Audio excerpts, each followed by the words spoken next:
Hi there. So today's little check-in is about, do you live and learn, or do you actually just live and then fear? And then because of that fear, you project that over and over again onto current situations, goals, relationships, whatever.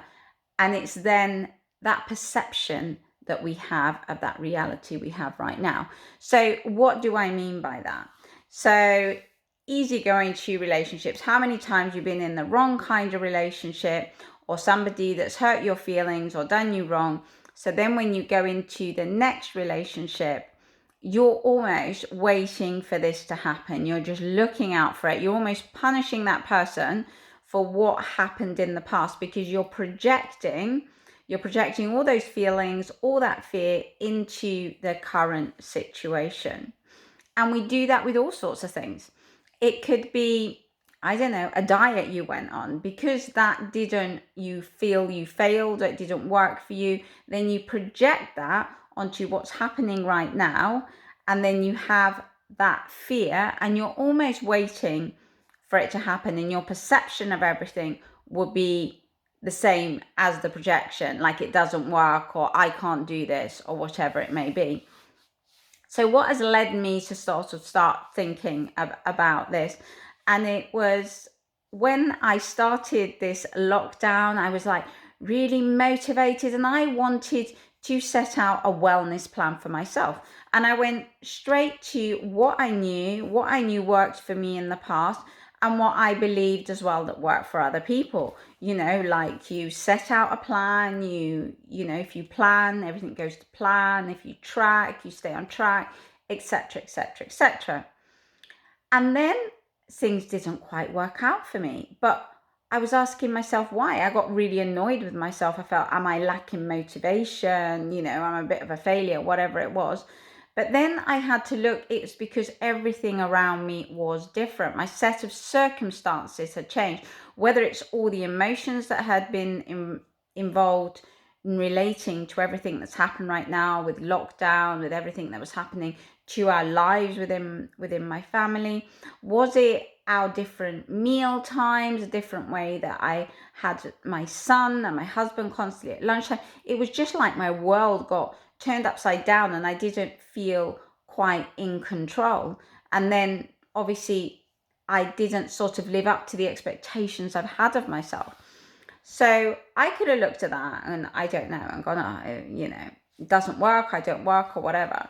But what it made me do is really look into this. I became really curious as to why something that seemed so simple wasn't working for me.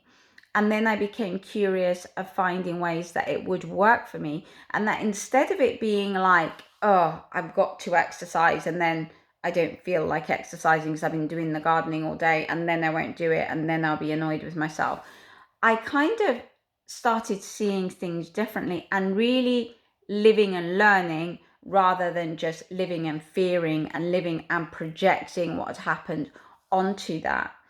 And now the things that I want to do daily are my daily rituals. I look forward to doing them. I feel excited about doing them, because those daily rituals are who I want to be right now, but also those daily rituals ensure that I'm going to be who I want to be in the future.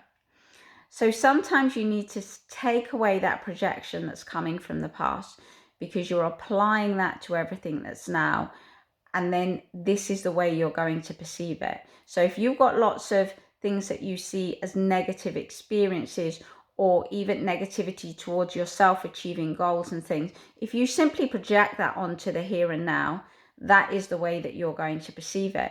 And you're not really going to learn anything.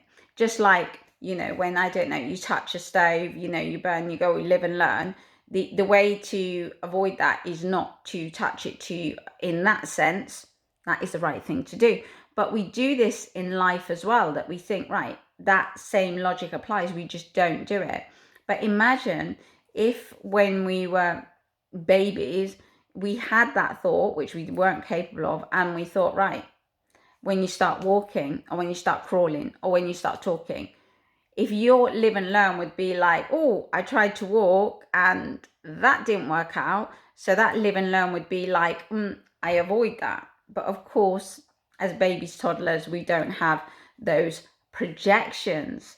You see what I mean? Because if every time a toddler got up and tried to walk, it was projecting what had happened yesterday that had fallen over, then you wouldn't move forward. They start afresh. They leave aside those projections for the past because it doesn't apply to today. Because today you're a new person with new knowledge. Does that kind of make sense? Imagine if every day you wake up, instead of projecting what had happened there, you wake up today and you show up as you are today with what you've truly and really learned. And then you're not going to be affected by all those projections from the past. You just let it go and you are who you are today with the knowledge that you have today, with the desires and the goals that may be different from that person back then. And then you really can start fresh. Because the great thing in life is that every single day you can wake up and you can start fresh. You can revisit, you can go back. It's not like, oh, you only get 200-300 attempts. Whilst you're living, you get as many attempts as you want. And isn't that the wonderful thing? You can try again until you get it right. So have a look. When you live and learn, are you really living and learning, or are you living and fearing? And is that fear coming from projections that you're projecting onto now, and that is how you're perceiving your reality?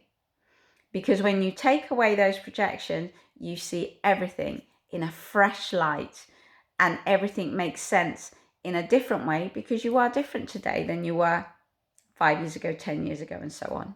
Okay, I hope that's left a little bit of thought for you. So living and learning, or living and fearing, and projecting, and then how you perceive everything.